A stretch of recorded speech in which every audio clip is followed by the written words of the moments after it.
hech qachon lekin kosmetologga borib biror narsa qildirmaslik kerak bo'ladi. Ko'pchilik bilishmaydi, terida hosil bo'ladigan yaralarni, o'smalarni. Masalan, oddiy aytadigan bo'lsak, endi hollar to'g'risida ko'p gapirganmiz. Hollar o'zi ikki xil, demak tug'ma, ortilgan. Ayniqsa sariq badanli insonlarda ortilgani ko'p bo'ladi quyosh ta'sirida. Endi shu hollarni yomon o'smaga aylanib ketdimi yo'qmi, buni albatta onkologga murojaat qilsa bo'ladi. Lekin terida boshqa shunaqa narsalar borki, masalan oyoq ostida bo'ladi. Masalan qo'llarda ko'pincha borodavka deymiz. Xorazmchasida singir deymiz. Qayerga borishni murojaat qilmay yurishadi.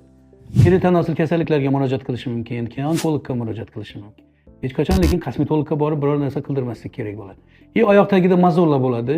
Kichkina bolalardan tortib kattalarda. Kattalarda bu qon aylanishi buzilishi natijasida, ayniqsa qandli diabet kasalliklarida mana shu oyoqning ostida paydo bo'lsa bu mozollar.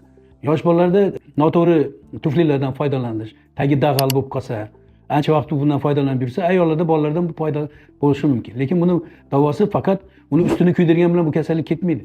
Uni ildizi 2 santimetrgacha chuqur bo'lishi mumkin. Shuning uchun uni faqat operatsiya yo'li bilan davolashga to'g'ri keladi. Men iltimos qilardimki, mana shu teri tanosil kasalliklariga yoki onkolog shifokoriga murojaat qilishlari kerak bo'ladi.